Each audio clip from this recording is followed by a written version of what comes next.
കൂടാതെ അമേരിക്കയിലും ഈ മറ്റ് യൂറോപ്യൻ രാജ്യങ്ങളിലൊക്കെ പനിയും ശരീരവേദന വരുമ്പോൾ പതിവായിട്ട് ഉപയോഗിക്കുന്ന ഒരു മരുന്നുണ്ട്, ഇബുപ്രോഫൻ എന്ന് പറയും. നമ്മുടെ നാട്ടിലാണെങ്കിൽ മെഫനാമിക് ആസിഡ് എന്ന് പറയും, മെഫ്റ്റാൽഫോട്ട് എന്ന് പറയും. ഈ മരുന്നുകളുടെ ഉപയോഗം ഈ അസുഖം മൂർച്ഛിക്കാനിടയാവുന്നുണ്ടെന്നുള്ളത് ഉറപ്പുള്ള കാര്യമാണ്. അത് ഉപയോഗിക്കാനേ പാടില്ല. അതിനിയെങ്കിലും എല്ലാവരും തിരിച്ചറിയണം. പല ഡോക്ടർമാർ പോലും ഇത് ശ്രദ്ധിക്കാതെ പോകുന്നുണ്ട്. പിന്നെ ഒരു കാര്യം, ഓസ്ട്രേലിയയിൽ നിന്ന് റിപ്പോർട്ട് ചെയ്തിട്ടുള്ളത് ഈ ശ്വാസസംബന്ധമായ അസുഖം കൂടിയവർക്കൊക്കെ വൈറ്റമിൻ ഡിയുടെ കുറവുണ്ടെന്ന് പറഞ്ഞു. വൈറ്റമിൻ ഡിയുടെ കുറവുണ്ടെന്ന് പറഞ്ഞിട്ട് വൈറ്റമിൻ ഡി വലിയ ഡോസിൽ കൊടുക്കുക എന്നുള്ളതല്ല നമ്മൾ തീരുമാനിക്കേണ്ടത്.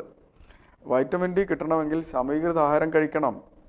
ഇനി ഈ കാര്യത്തിൽ ഇത് പറയുമ്പോൾ ഞാൻ ആധികാരികമായിട്ട് പറയണമെന്ന് ഓർക്കണം, ലോകത്തിലെ ഏറ്റവും ആദ്യമായിട്ട് വൈറ്റമിൻ ഡിയുടെ കുറവുണ്ടെന്നുള്ളത് പഠനം റിപ്പോർട്ട് ചെയ്ത് എൻ്റെ പഠനം തന്നെയാണ്. അത് 99-ലാണ് ഞങ്ങൾ അത് നടത്തിയത്. 2002 പബ്ലിഷ് ചെയ്തിട്ടുണ്ട്.